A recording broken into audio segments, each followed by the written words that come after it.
अस्सलाम वालेकुम जी and good morning. एक नए दिन के साथ उम्मीद है आप सब लोग ठीक होंगे और आपके बर्ड्स भी बिल्कुल ठीक होंगे।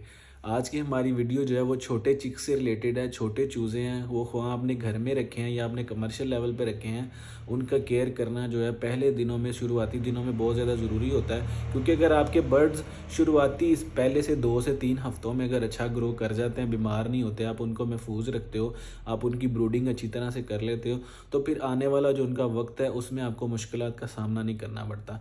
छोटे जो चूज़े होते हैं उनका जो है पहला जब आप उनको खाना देते हो या उसके बाद जब आप उनकी फ्लशिंग वगैरह कर देते हैं, तो उनको उनकी इम्यूनिटी जो है ना वो इतनी अच्छी नहीं होती, इतनी स्ट्रॉन्ग नहीं होती, वो वीक होते हैं। तो उनकी इम्यूनिटी को हम बूस्ट करेंगे, कैसे कर सकते हैं, कैसे हम उनका ख्याल रख सकते हैं, कौन सी वो केयर है। सादी सी चीज़ें हैं जी, मेडिकल स्टोर से आपको आराम से मिल जाती हैं, किसी पेट शॉप से मिल जाती है, जानवरों का जो मेडिकल स्टोर है वहाँ से भी आसानी से मिल जाती हैं। उसमें एक सिरप है वेडालिन, वो यूज़ हम करवा सकते हैं। वो इंसानों वाले मेडिकल स्टोर से भी आपको आराम से मिल जाता है। उसको कैसे यूज़ करवाना है, कितनी उसकी क्वांटिटी यूज़ करवानी है, चलते हैं वीडियो को वॉच करते हैं, दिखाता हूँ जी, आपको। तो छोटे चूज़ों की इम्यूनिटी को बूस्ट करने के लिए, उनको ताकतवर बनाने के लिए हम पानी में कोई भी दवा जो है वो इम्यूनिटी बूस्टर के तौर पे मिक्स करके दे सकते हैं। इसके लिए सबसे ज़्यादा ज़रूरी बात है वो बर्तनों का साफ़ होना है, पानी का साफ़ होना है।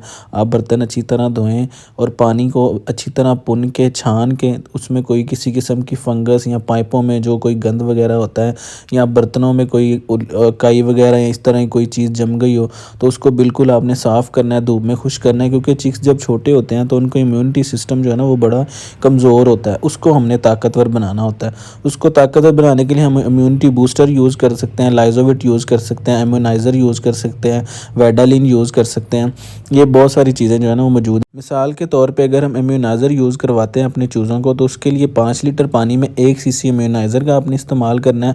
उसको अच्छी तरह से मिक्स करके बर्तनों में डाल के अपने चिक्स को दे देना है। अपने चिक्स की तादाद के लिहाज से आप पानी की मिकदार जो है वो कम या ज़्यादा कर सकते हैं। अल्हम्दुलिल्लाह जी, तो ये थी हमारी आज की वीडियो। उम्मीद है आपको पसंद आई होगी, आपके लिए इन्फॉर्मेटिव रही होगी। तो जैसा कि वीडियो में मैंने आपको बताया कोई जो दूसरे इम्यूनिटी बूस्टर हैं ये आपको पेट शॉप से मिलेंगे या किसी भी जो है ना वेटरनरी स्टोर से मिल जाएंगे। वेडालिन जो सिरप है ये आपको किसी भी मेडिकल स्टोर जहाँ से इंसानों की दवाइयाँ मिलती हैं वहाँ से बिल्कुल ईजीली अवेलेबल है। पहले तकरीबन 2 से 3 हफ्तों तक आपने अपने जो चूज़े हैं उनको लाजमी ये यूज़ करवाना है। दिन में एक पानी आप उनको दें, ये वाला बना के, जितनी भी क्वांटिटी है उनकी उसके हिसाब से आप यूज़ करवा सकते हैं। और दूसरा टाइम आप उनको सादा पानी दें। जैसे कि अभी सर्दियाँ चल रही हैं तो 3 से 4 घंटे के अंदर अंदर पानी का टेम्परेचर वो ज़्यादा लो हो जाता है, टेम्परेचर पानी ज़्यादा ठंडा हो जाता है। तो आपने इस चीज़ का ख्याल रखना है। आप अपनी रूटीन एक बना लें, उस हिसाब से अपने पानी को जो है ना चेंज कर देना। ज़्यादा ठंडा पानी अपने बर्ड्स को नहीं पीने देना, ताज़ा नीम गर्म पानी उनको दें। साथ ये बूस्टर यूज़ करवाएं, बर्ड्स आपके बीमार नहीं होंगे, अभी से स्ट्रॉन्ग हो जाएंगे, उनका ढांचा मजबूत होगा, उनका निज़ाम इंतज़ाम बहुत अच्छा हो जाएगा और आपके जो है ना मोर्टेलिटी बहुत कम होगी, बर्ड आपके एक्सपायर नहीं होंगे, बीमार नहीं होंगे। हमारे लिए हमारे चैनल को सब्सक्राइब कर दीजिए, वीडियो अच्छी लगी है तो लाइक कर दीजिए। मुलाकात होती है अगली वीडियो में जी। अल्लाह हाफिज़।